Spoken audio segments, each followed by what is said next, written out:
বন্ধুরা, তোমরা সকলেই জানো বাংলাদেশের দ্বিতীয় সর্ববৃহৎ বিল ডাকাতিয়া বাংলাদেশের খুলনা জেলার উত্তর পূর্বাঞ্চলে অবস্থিত একটি নিম্নাঞ্চল।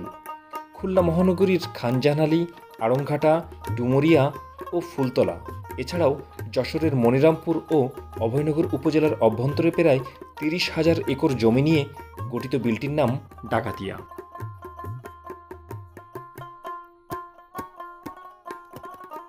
বিলটির মধ্যে রয়েছে অসংখ্য চিংড়ি মাছের ঘের, আর ঘেরের পাড়ের উন্নত মাটির কারণে এখানকার ঘের মালিকেরা ঘেরের পাড়েই নানা রকম শাকসবজি ও ফলমূল চাষ করে বাড়তি মুনাফা অর্জন করছেন।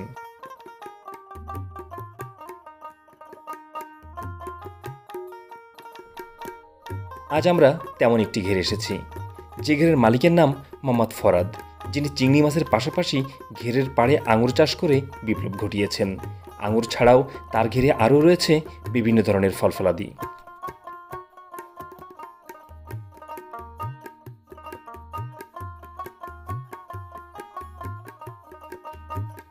খুলনা জেলার ফুলতলা থানার বরণপাড়া এলাকার মোহাম্মদ ফরাদ মিয়া তার চিংড়ি মাছের ঘের, শাকসবজি এবং ফলমূলের গাছ দেখাশোনার জন্য 2 জন কর্মচারী রেখেছেন।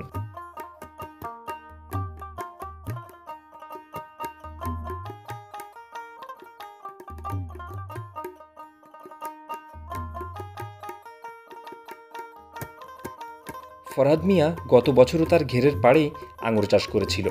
সাফল্য না পেলেও হাল না ছেড়ে তিনি ঠিক এবার একই জায়গায় আঙুর গাছ লাগিয়েছেন। এবার তার 4টি গাছে প্রচুর পরিমাণে ফল এসেছে।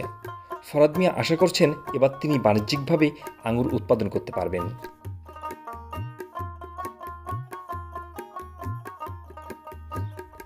চিংড়ি মাছ ছাড়াও নানা রকমের শাকসবজি ও ফলমূল চাষ হয় এই বিলটিতে। এই বিলের এজন্যই সুনাম ও খ্যাতি ছড়িয়ে পড়েছে সারা দেশে।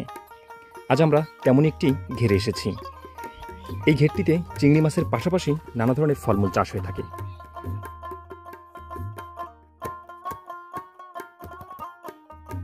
দেখতেই পাচ্ছেন থোকায় থোকায় আঙুর ধরে আছে।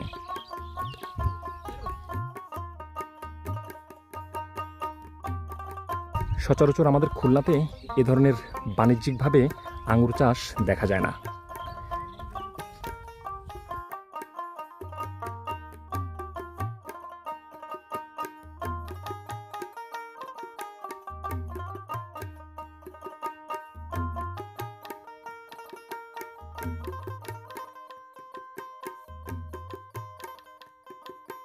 ভাই, আপনাদের এখানে কি কি ফল গাছ রয়েছে?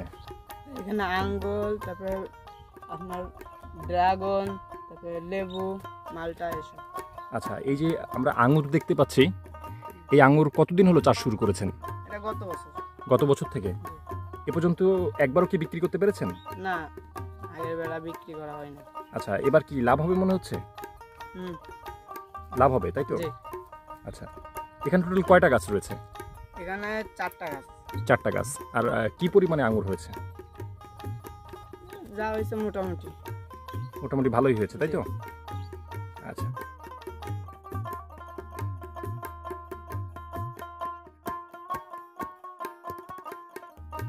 ফরাদ মিয়ার আঙুরের চাষে উদ্বুদ্ধ হয়ে ফুলতলা থানার ডাকাতিয়া বিলের অনেক ঘের মালিকেরা নিজেদের ঘেরে আঙুর গাছ রোপণ করেছেন।